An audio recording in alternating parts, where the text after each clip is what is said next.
सो hey everyone, कैसे हैं आप सब लोग। हमने इसी चैनल पे बायोलॉजिकल क्लासिफिकेशन खत्म किया और बायोलॉजिकल क्लासिफिकेशन को एनसीईआरटी के अलावा शॉर्ट नोट से कंप्लीट किया। सेल साइकिल सेल डिवीजन वाला चैप्टर कंप्लीट कर चुके हैं हम। अगर किसी को वो चैप्टर पढ़ने और किसी ने ना देखा हो तो वो वीडियो में जाके देख सकते हैं।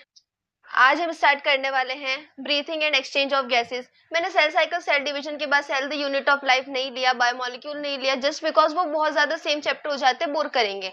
ठीक है, बाय द वे आप बता देना कि आपको एक यूनिट वाइज चलना पसंद है या फिर जो मैं करा रही हूँ उस टाइप से चल जाएगा, वो बता देना। वैसे कंप्लीट हम हर एक चैप्टर करेंगे, एक भी चैप्टर नहीं छोड़ेंगे। जल्द से जल्द पूरा एनसीईआरटी के साथ लाइन वाइज हमारा कोर्स कंप्लीट करने की कोशिश करेंगे। रिवीजन भी मैं करवाऊंगी शॉर्ट नोट्स की मदद से।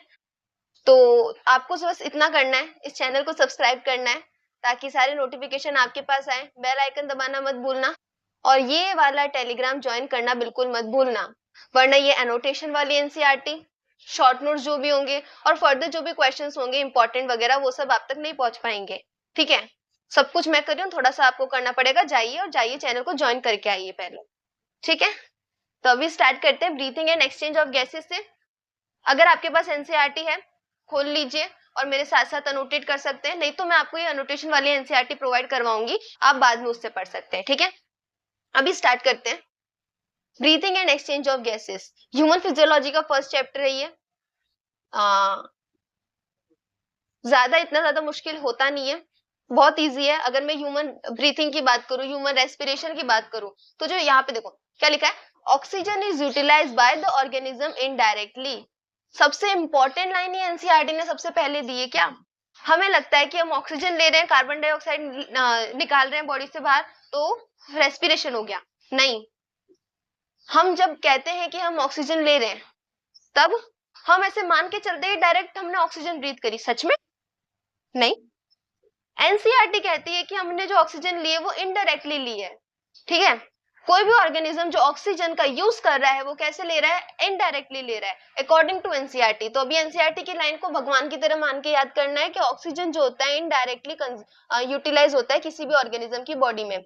यूटिलाइज कैसे होता है, क्या यूज करते हैं हम ऑक्सीजन का, glucose, amino acid, fatty acid जैसे सिंपल मॉलिक्यूल को तोड़ने में, मतलब जो हमारा खाना जो भी हमें मिला उसको तोड़ दिया हमने glucose, amino acid, fatty acid में। उसको तोड़ने के बाद उससे भी जो एनर्जी निकलती है उसे हम डायरेक्टली यूज नहीं करते, उस एनर्जी का यूज करते हैं हम एटीपी प्रोडक्शन करने में।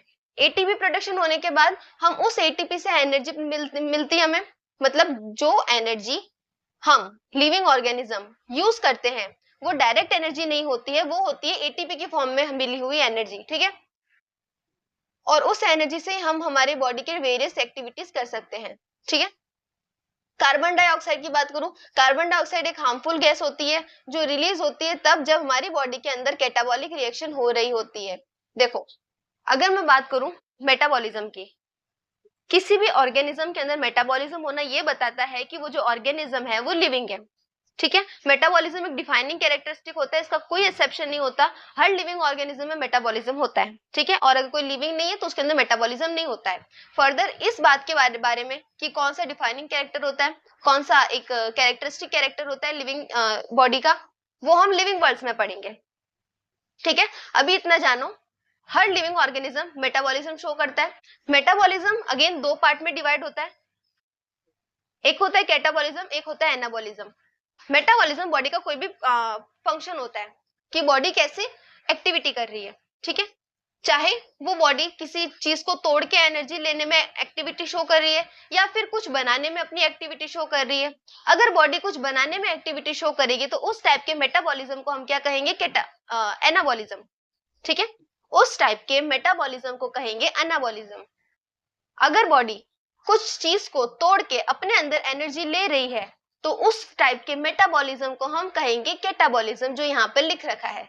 ठीक है, रेस्पिरेशन जो प्रोसेस होता है उसके अंदर हम जो भी खाना खा रहे होते हैं उसको ब्रेक डाउन करते हैं सिंपल सब्सटेंस में, उसके बाद उससे एनर्जी रिलीज होती है और ये जो एनर्जी रिलीज हुई है उसको हम कन्वर्ट कर देते हैं एटीपी में, जिससे हम वेरियस एक्टिविटी के लिए एनर्जी हमें मिल जाती है। ठीक है, इसमें क्या हुआ, हमने ब्रेक डाउन किया यानी चीजों को तोड़ा, इसका मतलब कैटाबॉलिज्म किया। ठीक है, वहीं अगर मैं बात करूं रेस्पिरेशन की जगह फोटोसिंथेसिस वाले प्रोसेस में, जो कि प्लांट्स में होता है, फोटोसिंथेसिस में क्या होता है, चीजें बन रही होती है, तो जब चीजें बनती हैं तो उस प्रोसेस को क्या कहते हैं, एनाबॉलिज्म कहते हैं। क्योंकि लिविंग ऑर्गेनिज्म के अंदर कैटाबॉलिज्म भी होता है, एनाबॉलिज्म भी होता है, इसलिए उसके अंदर हम कहते हैं कि मेटाबॉलिज्म होता है। ठीक है, क्रिस्टल क्लियर इतना? आगे देखो, ऑक्सीजन जो होता है एक कंटिन्यूअस प्रोवाइड करता है सेल को, मतलब देखो सेल को ऑक्सीजन हमेशा चाहिए होती है, CO2 भी सेल हमेशा निकालता है। सेल टिश्यू है, उसके अंदर सेल है, उसको कंटिन्यूअसली ऑक्सीजन चाहिए, और कंटिन्यूअसली ऑक्सीजन को कंज्यूम करके कंटिन्यूअसली वो क्या करेगा, CO2 बाहर निकालता रहेगा। बस इतना लिख रखा है इसमें। एनसीईआरटी यहाँ पे क्या कह रही है, जो ब्रीथिंग होती है उसको ही हम कॉमनली क्या कहते हैं, रेस्पिरेशन कहते हैं। ठीक है, सॉरी, जो ब्रीथिंग होती है उसको हम क्या कहते हैं, रेस्पिरेशन कहते हैं। अब normally breathing is not respiration. Breathing और रेस्पिरेशन में डिफरेंस क्या होता है, ये समझने की कोशिश कीजिए आप पहले। ब्रीथिंग क्या होती है, एक्सचेंज ऑफ गैसेस। ठीक है, एटमॉस्फेयर में बहुत सारी गैसेस होती है, हमारी बॉडी को ऑक्सीजन की जरूरत है, हमने ऑक्सीजन को मान लो इनहेल किया, उसके बाद हमारी बॉडी ने उस ऑक्सीजन को कंज्यूम करके जो CO2 निकाला और फिर से एटमॉस्फेयर में दे दिया, तो ये क्या हुआ, हमारी बॉडी ने एटमॉस्फेयर के साथ जो गैसेस होती है उनको एक्सचेंज किया। इस गैसेस एक्सचेंज को ही हमने क्या कह दिया, ब्रीथिंग कह दिया।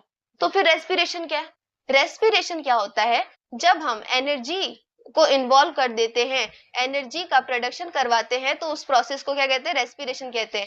जहां बात आएगी कि चीजें टूट रही है और उसके बाद ATP बन रही है, फिर एनर्जी यूज हो रही है, तो वो कब होगा, जब रेस्पिरेशन होगा।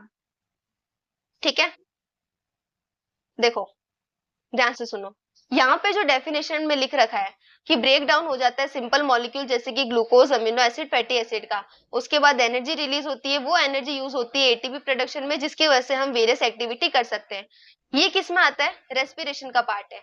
लेकिन यहाँ पे जो लिख रखा है, the process of exchange of oxygen from the atmosphere with the CO2 produced gases is called as breathing. तो ये ब्रीथिंग की डेफिनेशन है। हालांकि अगर ये वाली line same to same NCERT की दे रखी हो, दिस से लेकर रेस्पिरेशन तक, तो हमें स्टेटमेंट वाले क्वेश्चन में उसको ट्रू लिखना होगा। क्यों, क्योंकि एनसीईआरटी में दे रखा है। ठीक है, अब आगे चलते हैं रेस्पिरेटरी ऑर्गन की तरफ। हमें पता है कि जब हम पॉरीफेरा से कॉर्डेटा की तरफ जाते हैं, पॉरीफेरा सबसे लोअर किंगडम होती है, एनिमल किंगडम में सबसे लोअर फाइलम कौन सी, पोरीफेरा। पोरीफेरा से जब मैं जाऊंगी मेरे कॉर्डेटा तक, तो कॉर्डेटा तक जाने में जो रेस्पिरेटरी ऑर्गन की कॉम्प्लेक्सिटी है वो बढ़ जाती है। इनके पास जितना सिंपल सिस्टम होगा गैसियस एक्सचेंज का, उनके पास कंपैरेटिवली उतना ही कॉम्प्लेक्स सिस्टम होगा। ठीक है, फर्दर इसके बारे में डीपली हम पढ़ेंगे किसमें, एनिमल किंगडम में। अभी बस इतना ध्यान रखो कि जब मैं बात कर रही हूँ लोअर इनवर्टिब्रेट्स की, यानी कि जिनके पास वर्टिबल कॉलम नहीं होता है, उसमें भी जो लोअर क्लास होती है, लोअर इनवर्टिब्रेट्स, जैसे कि हमारे स्पॉन्जेस जो कि खुद पोरीफेरा में आते हैं, सिलेंट्रेट्स और प्लेटफॉर्म्स जैसे कि प्लेटीहेल्मिन्थेस, प्लेनेरिया। ठीक है, जिन्होंने ये नाम सुन रखे हैं उनको समझ में आ रहा होगा, जिन्हें नहीं पता कि मैं प्लेटफॉर्म्स को प्लेटीहेल्मिन्थेस क्यों कह रही हूँ, तो उसके लिए हमको एनिमल किंगडम वाला चैप्टर पढ़ना पड़ेगा। हो सकता है कोई 11th क्लास का स्टूडेंट हो तो उसे अभी ये नहीं समझ में आएगा ना, इसलिए मैं कह रही हूँ। तो वो हम एनिमल किंगडम में समझेंगे। अभी इतना ध्यान रखो कि लोअर इनवर्टिब्रेट जैसे कि हमारे स्पॉन्जेस, जैसे कि हमारे सिलेंट्रेट्स और जैसे कि फ्लैट वर्म्स जो भी होते हैं, वो सब रेस्पिरेशन के लिए, ब्रीथिंग के लिए, गैसेस एक्सचेंज करने के लिए क्या यूज करते हैं, सिंपल डिफ्यूजन मेथड यूज करते हैं एंटायर बॉडी सरफेस से। मतलब बॉडी का जो सरफेस होता है उससे जो है गैसेस एक्सचेंज कर लेते हैं, एक गैस ली और दूसरी गैस दी। ठीक है, बहुत सिंपल सिस्टम होता है इनके अंदर। नेक्स्ट आते हैं हमारे अर्थवर्म की तरफ। अर्थवर्म के पास क्या सिस्टम होता है, उनके पास मॉइस्ट क्यूटिकल्स होते हैं।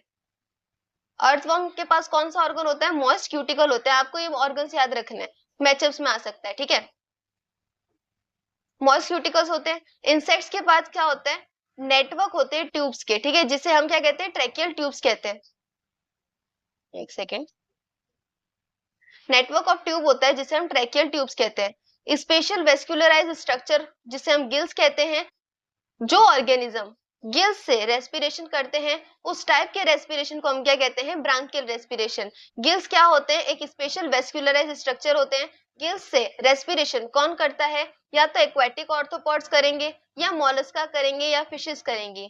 ठीक है, एक्वाटिक ऑर्थोपॉड्स जैसे कि क्रूस्टेशियंस, ठीक है, क्रूस्टेशियन सुना होगा ना तुमने, पानी में रहने वाले ऑर्थ्रोपोड्स होते हैं वो, या फिर मॉलस्का या फिर फिशेज जो है वो गिल्स की मदद से अपना रेस्पिरेशन करते हैं।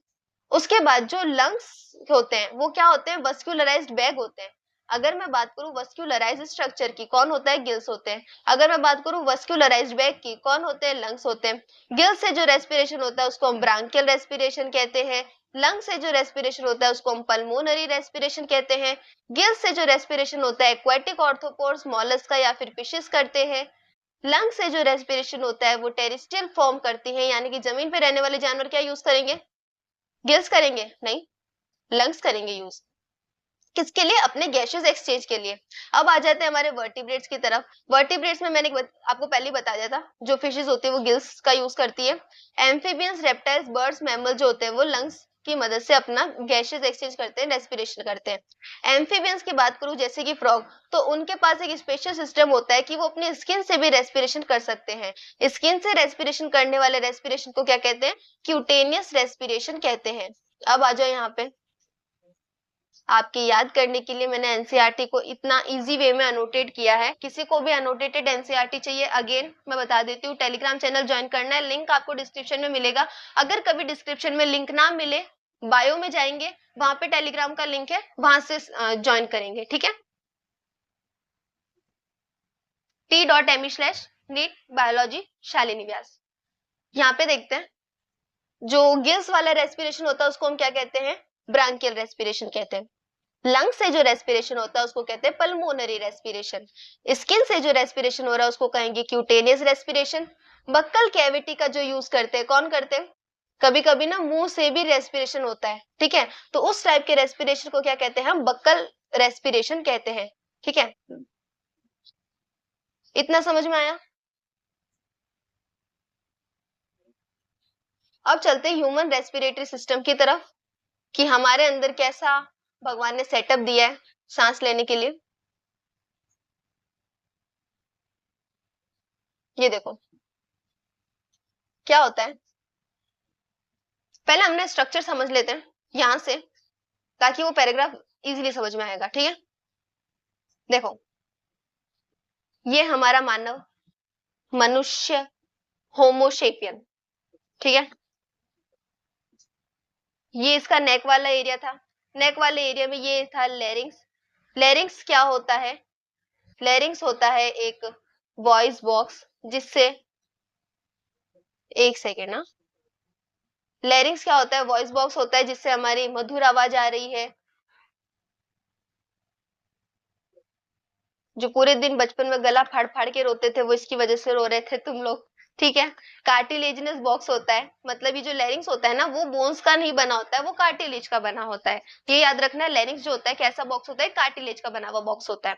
लेरिंग्स के ऊपर तुम्हें ये जो स्ट्रक्चर दिख रहा है, देखो लेरिंग्स के ऊपर डायरेक्ट एपिग्लॉटिस नहीं होता, ठीक है। लेरिंग्स के ऊपर एक ग्लॉटिस होता है जो कवर्ड होता है एक फ्लैप लाइक स्ट्रक्चर से। उस फ्लैप लाइक स्ट्रक्चर को हम क्या कहते हैं, एपिग्लॉटिस कहते हैं। एपिग्लॉटिस क्या है हमारा, एक फ्लैप लाइक स्ट्रक्चर है, किसके ऊपर, ग्लॉटिस के ऊपर। लेरिंग्स क्या है, फ्लैप लाइक स्ट्रक्चर है ग्लॉटिस के ऊपर, सॉरी, एपिग्लॉटिस क्या है, एक फ्लैप लाइक स्ट्रक्चर है ग्लॉटिस के ऊपर। लेरिंग्स क्या है, हमारा वॉइस बॉक्स है जो कि कार्टिलेज का बना है, इसलिए इसे हम क्या कहते हैं, कार्टिलेजिनस बॉक्स भी कहते हैं।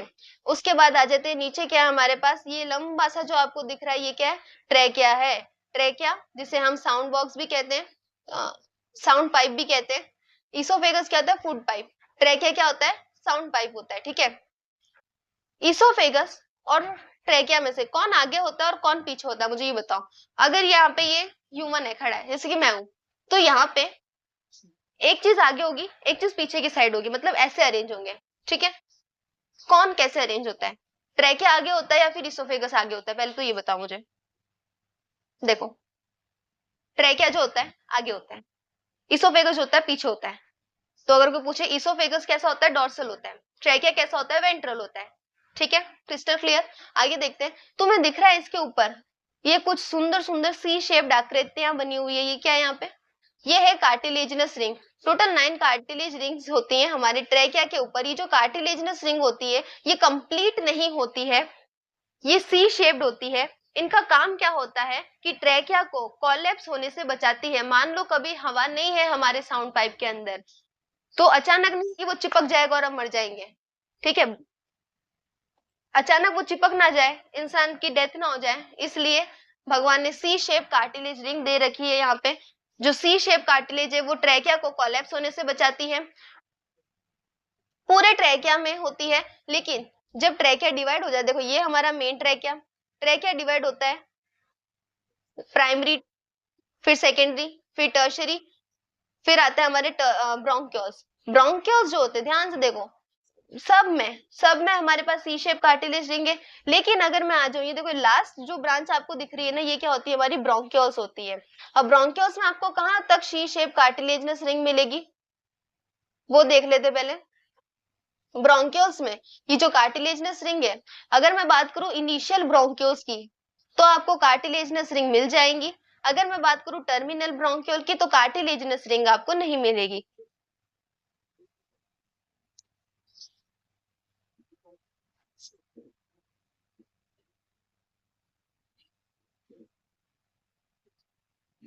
आगे देखते हैं, ये जो हमें पिंक स्ट्रक्चर दिख रहे हैं दोनों, ये कौन से हैं, लंग्स हैं। ये लेफ्ट वाला लंग है, ये राइट वाला लंग है। दो लंग्स के बीच में क्या भगवान ने रखा है, हार्ट रखा है, एकदम सुरक्षित हार्ट रखा है दो लंग्स के बीच में, ठीक है। अब यहाँ पे हम कहते हैं कि हार्ट जो होता है लेफ्ट साइड होता है, लेकिन यहाँ पे हार्ट आपको बीच में दिख रहा है, क्यों दिख रहा है ये हार्ट बीच में, देखो जब भी इंसान छोटा होता है, तब हार्ट जो है दोनों लंग्स के बीच में थोरेसिक कैविटी में सिचुएटेड होता है। लेकिन जैसे जैसे एज बढ़ती है, तब जो हार्ट होता है हल्का सा जो होता है ना, लेफ्ट साइड के अंदर क्या होता है, टिल्ट हो जाता है। लेफ्ट साइड में जो होता है टिल्ट हो जाता है, ठीक है। लेफ्ट साइड में टिल्ट होने की वजह से वो हम कहते हैं कि उसकी जो पोजीशन है वो थोड़ी सी लेफ्ट साइड में, ठीक है। एनसीईआरटी खुद कहती है हार्ट वाले चैप्टर में कि जो हार्ट होता है बिटवीन द लंग्स होता है, इन द थोरेसिक कैविटी होता है, और slightly tilted toward the left होता है, ठीक है। हार्ट के नीचे आपको ये जो डोम शेप्ड स्ट्रक्चर दिखता है, वो क्या होता है, हमारा डायफ्राम होता है। डोम शेप्ड स्ट्रक्चर क्या होता है, डायफ्राम होता है। अगेन ये जो हमारा लंग्स है, देखो यहाँ पे ब्रोंकियस हमें दिख रहे हैं, मैंने आपको पहले ही बता दिया था, ठीक है। ये जो है हमारा रिब केज है, कट एंड ऑफ रिब दिख रहे होंगे यहाँ पे। लंग के बारे में एक बार पहले पढ़ लेते हैं, उसके बाद डायफ्राम के बारे में देखेंगे, एल्वियोली के बारे में देखेंगे। तो देखो आपको पढ़ने में इजी हो इसलिए मैंने सब कुछ यहीं पे लिख दिया है। ये जो लंग्स होते हैं ना, ये एक एयर टाइट चैम्बर होते हैं, ठीक है। पहले ही ध्यान रखो, लंग्स क्या होता है, एयर टाइट चैम्बर होते हैं, वैक्यूम के जैसे होते हैं। मतलब अगर मैंने कहा कि लंग्स पंचर हो गए तो क्या हो जाएगा, ये हमारे लंग्स एक बलून की तरह, ठीक है। मैंने इसके अंदर पंचर कर दिया किसी तरीके से, तो क्या हो जाएगा, ब्रीथिंग बंद हो जाएगी, उसी वक्त सीजेशन ऑफ ब्रीथिंग हो जाएगी, ठीक है। क्यों हो जाएगी, अगर मैं पूछू असर्शन रीजन में कि अगर मैं लंग्स को पंचर कर दूं तो सीजेशन ऑफ ब्रीथिंग हो जाता है, रीजन लंग एक एयरटाइट चैम्बर है, ट्रू और फॉल्स, इसका आंसर क्या होगा, असर्शन भी करेक्ट है, रीजन भी सही है, और रीजन जो है वो असर्शन का करेक्ट एक्सप्लेनेशन भी है, ठीक है। अब देखते हैं डायफ्राम क्या होता है। डायफ्राम जो हमें दिख रहा है एक डोम शेप्ड स्ट्रक्चर होता है। डायफ्राम को हम फ्रेनिक मसल्स भी कहते हैं। डायफ्राम को हम क्या कहते हैं, फ्रेनिक मसल्स भी कहते हैं। डोम शेप्ड स्ट्रक्चर होता है, ये सिर्फ और सिर्फ हमें मैमल्स में मिलता है, ये ध्यान रखना, ठीक है। डायफ्राम का ब्रीथिंग के अंदर एक बहुत ही ज्यादा इंपॉर्टेंट, बहुत ही ज्यादा क्रूशियल रोल होता है। क्यों होता है, क्योंकि हम इसे प्राइमरी मसल ऑफ रेस्पिरेशन भी कहते हैं। इसे हम प्राइमरी मसल ऑफ रेस्पिरेशन कहते हैं क्योंकि इसका ब्रीथिंग में इंपॉर्टेंट रोल होता है, ठीक है। आगे देखते हैं, जो हमारे लंग्स होते हैं उनके पास प्रोटेक्शन के लिए दो होते हैं प्लूरल मेम्ब्रेन। प्लूरल मेम्ब्रेन कितनी होती है, दो होती है। एक होती है आउटर प्लूरल मेम्ब्रेन, एक होती है इनर प्लूरल मेम्ब्रेन। दोनों के बारे में डीपली अभी मैं पैराग्राफ पढ़ाऊंगी तब समझाऊंगी, क्योंकि वहां लिख रखा है मैंने। अभी ये देखो प्लूरल मेम्ब्रेन कितनी होती है, दो होती है। एक जो लंग के साइड में कांटेक्ट में, दूसरी साइड जो रिब गेज के साथ कांटेक्ट में, ठीक है। अब देखते हैं एल्वियोली क्या होता है। एल्वियोली होती है site of exchange of gases. मतलब एल्वियोली, ये जो तुमको बलून शेप्ड स्ट्रक्चर दिख रहे हैं, ये वही स्ट्रक्चर है जहां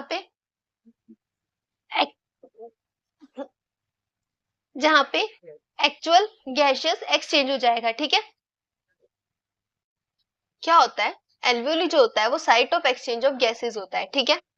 उसके बाद आ जाते हैं कि अगर मैंने कहा कि प्लूरल मेम्ब्रेन दो होती है तो दोनों के बीच में एक प्लूरल फ्लूइड भी होता है। प्लूरल फ्लूइड का क्या काम होता है, ये फ्रिक्शन को रिड्यूस करके ये रखता है, यानी कि लंग्स के बीच में वो क्या होता है, दोनों मेम्ब्रेन के बीच में लंग्स तक फ्रिक्शन नहीं पहुंचने देता, ठीक है, ताकि लंग्स को डैमेज होने से बचा सके। ठीक है, ये वाला डायग्राम समझ में आया। अब स्टार्ट करते हैं पैराग्राफ से, जो एनसीईआरटी क्या क्या कहती है वो देख लेते हैं। यहाँ पे एनसीईआरटी कहती है कि ह्यूमन के पास पेयर ऑफ नॉस्ट्रिल होते हैं। देखो अगर तुम्हें नहीं पता है ना तो अब एनसीईआरटी बता रही है, तो अब तुम्हें पता होना चाहिए कि हमारे पास सांस लेने के लिए क्या क्या है, पेयर ऑफ नॉस्ट्रिल होते हैं, ठीक है। उसके बाद क्या हो गया, नेसल चैम्बर होता है जहां से हवा पास होगी। उसके बाद नेसल पैसेज आ जाता है। द नेसल चैम्बर ओपन होता है। नेसल चैम्बर किस में ओपन होता है, फेरिंग्स में ओपन होता है। फेरिंग्स क्या होता है, एक ऐसा पैसेज होता है जहाँ पे फूड और एयर दोनों प्रेजेंट होती है, ठीक है। फेरिंग्स एक ऐसा पोर्शन होता है जहाँ पे एयर भी मिलती है हमें, जहाँ पे हमें फूड भी मिलता है। लैरिंग्स सॉरी फेरिंग्स जो होता है वो आगे जाके लैरिंग्स में खुलता है और लैरिंग्स आगे जाके खुल जाता है ट्रेकिया में, ठीक है। लैरिंग्स होता क्या है, मैंने बताया था, वॉइस बॉक्स होता है, साउंड बॉक्स होता है, कार्टिलेजनस बॉक्स होता है। क्या करता है, साउंड बॉक्स है तो क्या करेगा, साउंड प्रोडक्शन में मदद करेगा। एनसीईआरटी भी। ड्यूरिंग swallowing ग्लॉटिस, देखो जब हम खाने को swallow कर रहे होते हैं क्या होता है, ग्लॉटिस का काम क्या है, एपिग्लॉटिस तो फ्लैप लाइक स्ट्रक्चर है। ग्लॉटिस क्या करता है, जब हमारे पास फूड पाइप और साउंड पाइप यानी कि ट्रेकिया और इसोफेगस जो है वो दोनों पास पास में है। अब अगर खाना जाएगा तो खाना कंफ्यूज हो जाएगा। देखो ये देखो, एक ये वाला क्या है, ट्रेकिया, ये पीछे वाला क्या है मेरा, ये हाथ ऊपर रखती हूँ थोड़ा, ये ट्रेकिया है, ये पीछे वाला क्या है, इसोफेगस। अब मान लो ऊपर से खाना आ रहा है तो उसको क्या पता चलेगा दोनों में से कौन सी पाइप के अंदर जाना है। तो क्या होता है, जो हमारी फूड पाइप होती है वो खुली रखते हैं और एपिग्लॉटिस जो है वो ग्लॉटिस को कवर कर लेता है, जो हमारा ट्रेकिया है उसको कवर कर लेता है। अब क्योंकि ट्रेकिया के ऊपर ढक्कन लग गया है तो अब क्या उसके अंदर खाना जाएगा, नहीं जाएगा। इसलिए कहते हैं कि जब हम खाना खा रहे होते हैं तब हमें बोलना नहीं चाहिए, क्योंकि हम बोलेंगे तो हम सांस लेंगे, हम सांस लेंगे तो ट्रेकिया खुल जाएगा, ट्रेकिया खुल जाएगा तो खाना इसोफेगस की जगह कंफ्यूज होकर ट्रेकिया में चला जाएगा, ठीक है। इसलिए पहले खाना बातें बातें में, और अभी दोनों बाद में, पहले पढ़ाई। तो जब हम खाने को स्वेलो कर रहे होते हैं तब जो हमारा ग्लॉटिस होता है वो एक थिन फ्लैप लाइक स्ट्रक्चर से कवर हो जाता है जिसे हम एपिग्लॉटिस कहते हैं। ये एपिग्लॉटिस भी अगेन कार्टिलेज से बना होता है। कौन सी कार्टिलेज से बना होता है, इलास्टिक का होता है, इसलिए इलास्टिन कार्टिलेज से बना होता है। ये भी याद करके जाना, ये भी पूछ सकता है, ठीक है, कि कौन से कार्टिलेज होती है। अगेन देखते हैं इसकी वजह से क्या होता है, जो एंट्री होती है फूड की लैरिंग्स के अंदर वो रोकी जा सकती है। अब आ जाते हैं हमारी ट्रेकिया पे। ट्रेकिया क्या होता है, एक स्ट्रेट ट्यूब होती है, अभी हमने देखी थी कितनी बिल्कुल एकदम सीधी सीधी होती है। ट्रेकिया होती है स्ट्रेट ट्यूब होती है, एक्सटेंड होती है हमारी मिड थोरेसिक कैविटी तक जाएगी। उसके बाद देखो मिड थोरेसिक कैविटी तक सीधी सीधी जाएगी। उसके बाद जब इसको फिफ्थ थोरेसिक वर्टिब्रा दिखेगा तो उसी जगह पर ये लेफ्ट और राइट प्राइमरी ब्रोंकाई के नाम से विभाजित हो जाएगी, डिवाइड हो जाएगी, ठीक है। दो ब्रोंकाई बन गई, प्राइमरी ब्रोंकाई है, हर एक प्राइमरी ब्रोंकाई आगे जाएगी, डिवीजन करेगी और सेकेंडरी ब्रोंकाई और अगेन टर्शियरी ब्रोंकाई में फर्दर टूट जाएगी। टर्शियरी ब्रोंकाई के बाद लास्ट आएगा ब्रोंकियोल्स। ब्रोंकियोल्स भी दो पार्ट में डिवाइड होगा, एक इनिशियल ब्रोंकियोल्स, दूसरा होगा हमारा टर्मिनल वाला ब्रोंकियोल, ठीक है। लास्ट में जो टर्मिनल ब्रोंकियोल होता है वो बहुत ही ज्यादा थिन ट्यूब लाइक स्ट्रक्चर होता है। ट्रैकिया की बात करूं, चाहे मैं प्राइमरी सेकेंडरी टर्शरी ब्रोंकाई की बात करूं, चाहे मैं इनिशियल ब्रोंकियल की बात करूं, सबके पास इनकम्प्लीट कार्टिलेजनस रिंग्स होती है। सबके पास क्या होती है, इनकम्प्लीट कार्टिलेजनस रिंग्स होती है। Terminal bronchial give rise to the number of very thin irregular wall vascularized bag alveoli. अब टर्मिनल ब्रोंकियल के ऊपर तो कोई भी कार्टिलेजनस रिंग नहीं होती, तो टर्मिनल ब्रोंकियल के बाद लास्ट में सबसे जो लास्ट स्ट्रक्चर होता है बलून जैसा दिखने वाला क्या होता है, हमारा एल्वियोली होता है।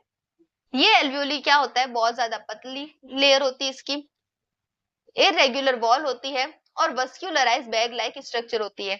अगर मैं यहाँ पे पूछूं कि एल्वियोली जो है वो बहुत ज्यादा पतली क्यों है, रीजन मैंने कहा असर्शन है कि एल्वियोली की वॉल जो होती है वो बहुत ज्यादा थिन होती है। रीजन क्या है, रीजन है क्योंकि एल्वियोली वो जगह है जहाँ पे रियल गैसेस एक्सचेंज हो रहा है, ठीक है। रेस्पिरेशन का सबसे इंपॉर्टेंट प्रोसेस हो रहा है गैसेस एक्सचेंज। अब गैस को एक्सचेंज करने के लिए जो दीवार है वो पतली होनी चाहिए, जितनी पतली दीवार होगी तभी तो इधर वाली चीजें इधर आ पाएंगी, इधर वाली चीजें इधर आ पाएंगी ना। अगर मोटी दीवार लगा दी तो कैसे आएगी? इसलिए रीजन क्या है, क्योंकि उसे सिंपल डिफ्यूजन करना है, क्योंकि उसको गैसेस एक्सचेंज करना है, तो भगवान ने उसको पतला बनाया है, ठीक है। इरेगुलर वॉल होती है इसकी, और वेस्क्यूलराइज बैग लाइक स्ट्रक्चर होते हैं, ठीक है। वेस्क्यूलराइज मतलब जिसके अंदर ब्लड वेसल वगैरह होती है, ओके। कहीं मैंने लिखा वेस्क्यूलराइज मतलब कि उसके अंदर ब्लड वेसल वगैरह होंगी, कोई भी चीज, जैसे कि यहाँ पे एल्वियोली के अंदर है, ठीक है। आगे देखते हैं, हमारे पास जो लंग्स होते हैं, लंग्स दो प्लूरल मेम्ब्रेन से सराउंडेड होते हैं। दोनों प्लूरल मेम्ब्रेन के पास क्या होता है, प्लूरल फ्लूइड आ जाता है, ठीक है। ये प्लूरल फ्लूइड क्या करता है, फ्रिक्शन को रिड्यूस करता है लंग के सरफेस पे, ध्यान रखना, फ्रिक्शन को रिड्यूस करता है लंग के सरफेस पे, सरफेस टेंशन को रिड्यूस नहीं करता है, ठीक है। वर्ड ध्यान रखना, एनसीईआरटी ने वर्ड लिखा है ना, वो याद करना है हमको, गलती से भी गलती नहीं देनी है। जो आउटर प्लूरल मेम्ब्रेन होती है वो क्या करती है, जो आउटर प्लूरल मेम्ब्रेन है वो क्लोज कांटेक्ट में होती है विद द थोरेसिक कैविटी। देखो, अगर एनसीईआरटी की बात समझ में ना आए तो इधर देखो, सबसे पहले तो जो आउटर मेम्ब्रेन होती है उसको क्या कहते हैं, पेराइटल प्लूरा कहते हैं। पहले तो नाम याद रखो, आउटर मेम्ब्रेन क्या होती है, पेराइटल प्लूरा कहलाती है। जो इनर मेम्ब्रेन होती है उसको हम विसरल प्लूरा कहते हैं, ठीक है। ये दोनों नाम याद रखना। दोनों लेयर के बीच में हमें वो वाला फ्लूइड दिखता है जिसका नाम होता है प्लूरल फ्लूइड। अब मैंने क्या कहा था जब आपको डायग्राम समझाया था, कि जो अंदर वाली लेयर है, देख रहे हो तुम, ये जो अंदर वाली लेयर होती है ये लंग्स के साथ सराउंड में है, और जो बाहर वाली लेयर है वो रिब्स के साथ और या फिर मैं कह दूं थोरेसिक कैविटी के साथ कांटेक्ट में होती है। तो ये यहाँ पे सेम चीज लिख रखी है, जो आउटर प्लूरल मेम्ब्रेन है वो क्लोज कांटेक्ट में होती है विद द थोरेसिक कैविटी, और जो इनर वाली मेम्ब्रेन है वो एल्वियोली के साथ, ये देखो ना, वो लंग्स के इनर सरफेस के साथ।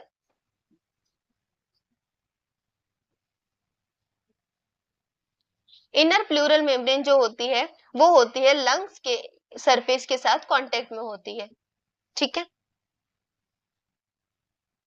ये देखो, अब जो पार्ट स्टार्ट हो रहा है हमारे एक्सटर्नल नॉस्ट्रिल से, हमारे एक्सटर्नल नॉस्ट्रिल से जो पार्ट स्टार्ट हो रहा है हमारे रेस्पिरेटरी सिस्टम का, वहां से लेके बिल्कुल टर्मिनल ब्रोंकियोल्स तक, मतलब एल्वियोली के पहले वाला पार्ट, वहां तक के पूरे सिस्टम को हम कहते हैं कंडक्टिंग सिस्टम, और जो एल्वियोली वाला पार्ट होता है उसको हम कहते हैं एक्सचेंज पार्ट, ठीक है। अब दोनों पार्ट में क्या डिफरेंस है, दोनों पार्ट क्या क्या काम करते हैं, एनसीईआरटी पढ़ने से पहले हमारे नोट्स देखते हैं, ठीक है। इधर आ जाइए, इधर आ जाओ, ये देखो, कमेंट सेक्शन में बताना मत भूलना कि ये जो नोट्स हैं कैसे लगे, चैप्टर समझ में आया या नहीं। इसके बाद मैं आपको शॉर्ट नोट्स भी प्रोवाइड कर दूंगी, तो उसके लिए टेलीग्राम चैनल ज्वाइन करना मत भूलना, है ना।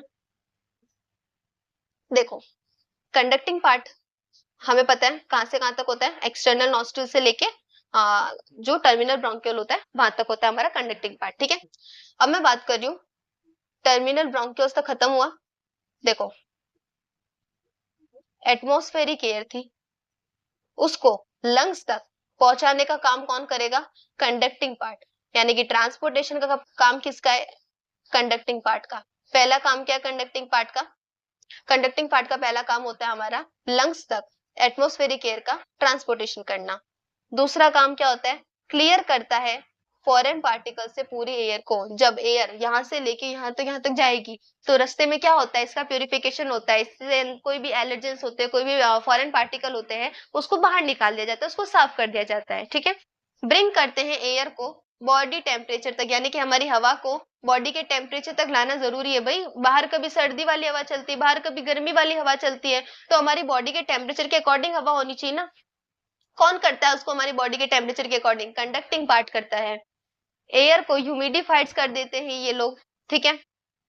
इतना ही पार्ट, इतना ही फंक्शन है हमारे कंडक्टिंग पार्ट का। अब आ जाते हैं हमारे एक्सचेंज पार्ट। एक्सचेंज पार्ट एक ही होता है हमारा एल्वियोली। अब नाम एक्सचेंज पार्ट है तो काम क्या होगा, एक्सचेंज ऑफ गैसेस होगा, ठीक है, एज सिंपल एज दैट। अब देख लेते हैं हमारी एनसीईआरटी क्या कह रही है। एनसीईआरटी ने बिल्कुल सेम बातें कह रखी होंगी, फिर भी पढ़ना हमारा फर्ज है, क्योंकि मैंने कहा था हम एनसीईआरटी की एक भी लाइन नहीं छोड़ने वाले। कंडक्टिंग पार्ट का वही सिस्टम लिख रखा है, ट्रांसपोर्ट करता है एटमॉस्फेरिक एयर को एल्वियोली तक, क्लियर करता है इसे फॉरेन पार्टिकल से, ह्यूमिडिफाई करता है और एयर को बॉडी के टेम्परेचर तक ले आता है। वहीं जो एक्सचेंज पार्ट है क्या करता है, साइट ऑफ एक्चुअल डिफ्यूजन करता है, यानी कि यही वो जगह है जहाँ पे ऑक्सीजन का लेना CO2 का देना करेगी हमारी बॉडी। किसके बीच में, ब्लड के बीच में और एटमॉस्फेरिक एयर के बीच में। ये जो आदान प्रदान होता है ऑक्सीजन का और CO2 का ब्लड के और एटमॉस्फेरिक एयर के बीच में, वो कहाँ हो रहा है, बॉडी के एक्सचेंज पार्ट के अंदर हो रहा है, जो कि लंग्स के अंदर होता है, जो कि हमारी एल्वियोली होती है। ठीक है, अब देखते हैं आगे का portion. Lungs are situated in the thoracic cavity. कहाँ होते हैं हमारे लंग्स, थोरेसिक कैविटी में होते हैं। ऑब्वियसली डायफ्राम के ऊपर वाली थोरेसिक कैविटी, डायफ्राम के नीचे वाली एब्डोमिनल कैविटी। अब हमने देखा था डायग्राम में, ये हमारा डोम शेप डायफ्राम है और उसके ऊपर हमारे लंग्स है, तो लंग्स कहाँ पे आ गए, थोरेसिक कैविटी में आ गए। एनाटॉमिकली एयर टाइट चैम्बर होता है, जो मैंने आपको डायग्राम में पहले ही अनोटेट करवा दिया था, लिखवा दिया था। आप अपनी एनसीईआरटी में लिखना मत भूलना बस, या फिर इस जो एनसीईआरटी का PDF है डाउनलोड कर लेना और डायरेक्ट इससे पढ़ लेना। ठीक है, जैसे आपको कंफर्टेबल लगे। अब जो थोरेसिक चैम्बर है हमारा, वो डॉर्सली वर्टिबल कॉलम से बना है, वेंट्रली स्टर्नम से बना है, लेटरली रिब से बना है और नीचे से हमारा डोम शेप डायफ्राम आता है। ठीक है, जो थोरेसिक चैम्बर है, हमें पता है लंग्स कहाँ होते हैं, थोरेसिक चैम्बर में। अब थोरेसिक चैम्बर डॉर्सली किससे बना है, ऑब्वियसली थोरेस, हमारी बॉडी के थोरेसिक चैम्बर में पीछे क्या होगा, वर्टिबल कॉलम होगा ना। अब पीछे अगर वर्टिबल कॉलम है तो आगे क्या होगा, स्टर्नम होगा। स्टर्नम ब्रेस्ट बोन जो होती है वो आगे होगी, जो वर्टिबल कॉलम है वो पीछे होगा। आसपास क्या होंगे, पूरा रिब केज होता है ना, लंग्स किसमें प्रोटेक्टेड है, रिब केज में, तो आसपास लेटरली यानी कि आसपास क्या हो जाएगा, रिब्स हो जाएंगे। नीचे क्या होगा, लंग्स के नीचे डायग्राम में नहीं देखा तुमने, डायफ्राम था। डायफ्राम कैसा होता है, डोम जैसा दिखने वाला होता है। इस पैराग्राफ में क्या याद करने वाली बात थी, है ना। एनाटॉमिकल सेटअप जो होता है हमारे लंग्स का थोरेसिक चैम्बर में, वो कुछ इस तरह से होता है कि कोई भी वॉल्यूम का चेंज अगर मैं थोरेसिक कैविटी के अंदर कर दूं, वॉल्यूम का कोई भी चेंज अगर मैं थोरेसिक कैविटी के अंदर कर दूं, तो वही चेंज मुझे लंग यानी पल्मोनरी कैविटी में भी दिखेगा। देखो, अगर मैं थोरेसिक कैविटी के अंदर चेंज करूं, तो थोरेसिक कैविटी के अंदर लंग्स है, लंग्स के अंदर अपने आप चेंज हो जाएगा वॉल्यूम का।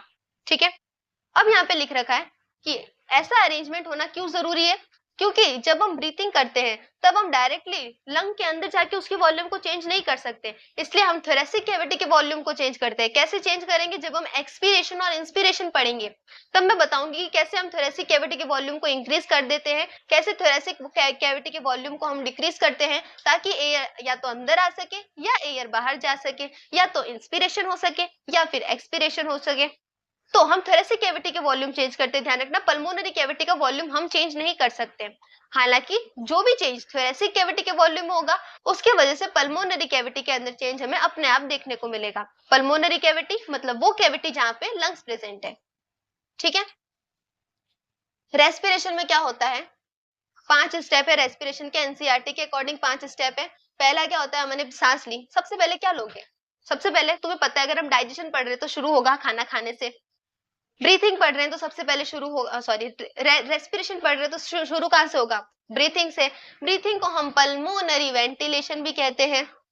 ठीक है, जिसमें हम क्या करते हैं, एटमॉस्फेयर में जो हमारी एयर होती है उसको बॉडी के अंदर लेते हैं, और जो CO2 वाली एल्वियोली के अंदर, जो एयर एल्वियोली के अंदर होती है CO2 से भरी हुई, उस एयर को हम बाहर फेंक देते हैं।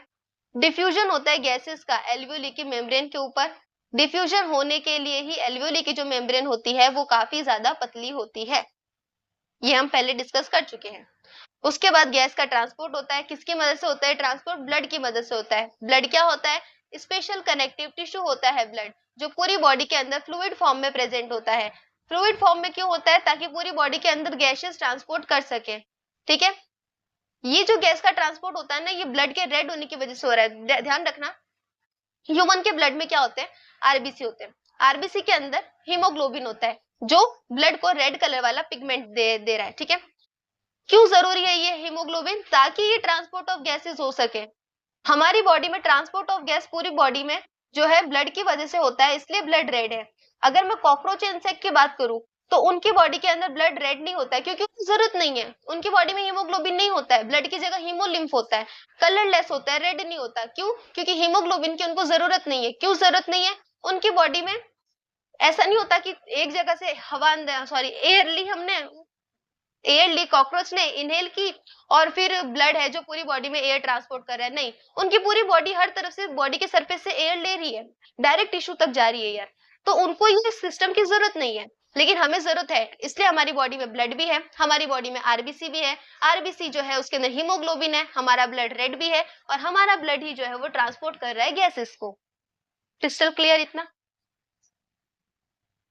थोड़ा फास्ट हो गया? नहीं, मुझे लगा फास्ट हो गया, थोड़ा स्लो चलते हैं। यहां तक समझ आया सबको? अगला पॉइंट है कि जो हमारा ऑक्सीजन और CO2 का डिफ्यूजन हो रहा है ब्लड और टिश्यू के बीच में, वो हो जाता है, गैस ट्रांसपोर्ट हुई, अब डिफ्यूजन हो जाएगा। देखो, पहले जो डिफ्यूजन हुआ था एल्वियोली की मेम्ब्रेन में हुआ, उसके बाद ब्लड ने ट्रांसपोर्ट किया, उसके बाद जो डिफ्यूजन होगा वो ब्लड और टिश्यू के बीच में होगा। अब लास्ट में क्या हो जाएगा, यूटिलाइज हो जाएगी हमारी O2 सेल की मदद, मतलब सेल के अंदर ऑक्सीजन का यूज हो जाएगा, कैटाबॉलिक रिएक्शन हो जाएगी, एनर्जी मिल जाएगी, ATP बन जाएगी, और जो टिश्यू ने CO2 दी है सेल्यूलर रेस्पिरेशन करके, वो CO2 बाहर रिलीज हो जाएगी। इतना सबको समझ में आया? आज के लिए इतना। मैकेनिज्म ऑफ ब्रीथिंग वाला पोर्शन नेक्स्ट वीडियो में कंप्लीट करेंगे। तब तक एनसीईआरटी अनोटेशन वाली अनोटेट कर लो, डाउनलोड कर लो। कैसे करोगे? टेलीग्राम पे जाके करोगे, लिंक आपको डिस्क्रिप्शन में मिल जाएगा, t.me/नीट बायोलॉजी शालिनी व्यास। अगर किसी को लगे कि आपको लिंक नहीं मिल रहा है, कुछ मत कीजिए, किसी वीडियो के नीचे मत जाइए, बायो में जाइए, वहां आपको लिंक मिलेगा टेलीग्राम का, वहां से ज्वाइन कीजिए, ठीक है? सबको समझ में आया? आज इतना ही। ये चैप्टर एनसीईआरटी से कंप्लीट होने के बाद शॉर्ट नोट्स की मदद से, मेरे हैंड रिटन शॉर्ट नोट्स की मदद से मैं पूरा चैप्टर करवाऊंगी, ठीक है? Thank you. चैनल को सब्सक्राइब करना मत भूलना।